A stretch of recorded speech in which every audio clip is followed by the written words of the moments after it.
Yizzo, you know what time it is. Welcome back to another episode of the Here Go Mine Show.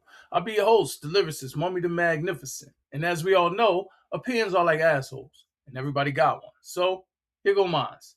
You already know before we get started, man, y'all gotta hit that thumbs up and subscribe to the channel for me, because I love to have you around. And if you already subscribed to the channel, special shout out to you.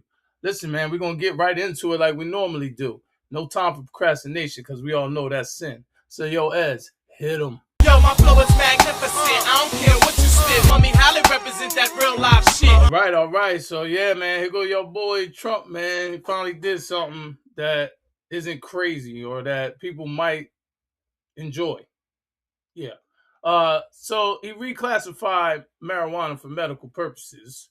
You know what I mean? Bringing it down from the highest level, which is Schedule 1, down to a Schedule 3, which is the lowest level. Basically, just freeing it up a little bit more, easing the stipulations and regulations needed to use it for medical purposes, which is a good thing, man. Help people out that are in pain, due to cancer and other, diseases or whatever. So they're bringing it down. They're getting it out of the group of heroin and LSD and ecstasy and all of that and bringing the chronic down to where it should be. Down here, just, something nice, light for the people to enjoy. So he finally, expedited this and they passed it through. Now, not everybody's on board. There's 45 states that it's totally legal in, which it should be all of them. We're going to get there, though. 22 Republican senators, though, are holding up this situation, still saying that it's harmful to its users. But in the same article, we're reading how he's easing stipulations for it to be used for medical purposes. So you help me make sense of that. I mean, I don't know. At the end of the day, man, in my opinion, just legalize it everywhere, man. Nobody ever did, as far as I know, any type of crazy crimes because they was just high off of the weed, the chronic. So let's legalize it everywhere, man. And everybody just smoke a blunt and chill, man. Straight up. Weed is tight. Weed is tight. That's awesome. That's awesome. All right, next up, man, we got the story about Kelly Osbourne, man. She took her 3-year-old son, Sydney, to a farm earlier this month. They enjoying the sights, enjoying the animals, interacting with the animals, taking selfies, and then she posted something. One of them she posted was a picture of her and her son sticking their tongues out, and their tongues were touching. Hashtag gross. A little inappropriate. So she's getting heavy backlash for it. Now, it's a double-edged sword for me.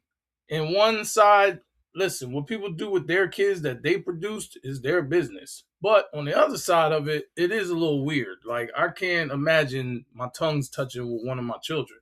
Like, that's a little crazy. So she's receiving some well-deserved backlash for it, in my opinion. We just got to be careful about everything we posting, man. Some of this stuff you need to just keep to yourselves because you're going to hear about it if it looks weird. Hey, that was weird. All right, people. So this next one, man, struck a nerve in your boy. Being a parent of an autistic child, I don't find this amusing, obviously. And it just speaks in volume of the type of parenting that's going on, or lack thereof, I should say, in the world today. But this mom is at the pool with her child, and he's autistic, and these kids decided to be a little unruly, man. Let's check it out.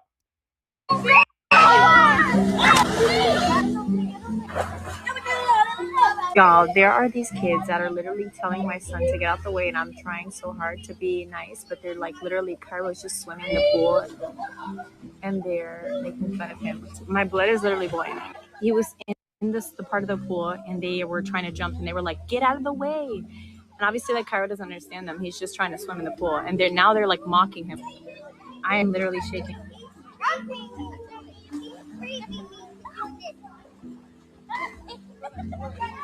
Okay, so I don't know if you know, but I've been watching those.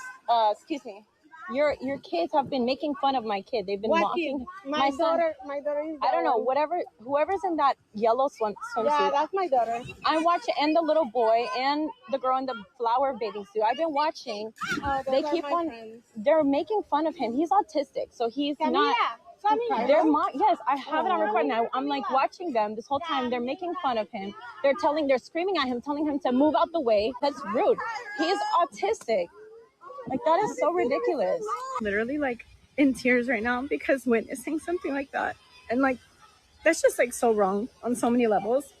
And like my adrenaline started rushing because I'm just like, bro, no kid deserves to be bullied like that. And this is what I've seen. Imagine what's happening in schools. This is the type of stuff that happens when parents fail to teach their kids on special needs and disabilities. I watched that and my heart felt so grieved how rude they were being to my kid, and had the nerve to be like laughing about it and mocking him. So wrong on so many levels. Ugh. The Lord is watching. Please, parents, teach your kids about other types of children with special needs and disabilities, and remind them and let them know that that is not okay to ever make fun of a kid that's different. So yeah, man, there it is, man. At the end of the day, to me, is the lack of communication with parents to their children about other children with special needs and how to be appropriate around them. You start off by teaching your children the golden rule from birth. You treat others as you want to be treated yourself.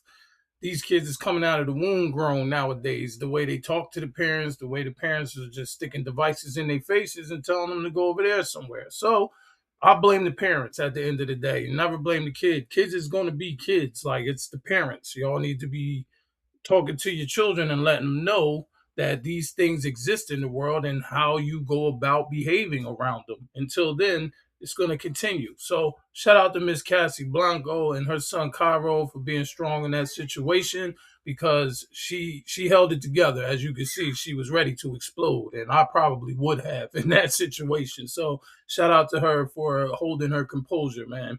Y'all know how we do it, man. Ignore the hate, embrace the love, shut the gate and close the screen door. Make sure y'all cut the porch light on. I'll see y'all next time, all right? Peace.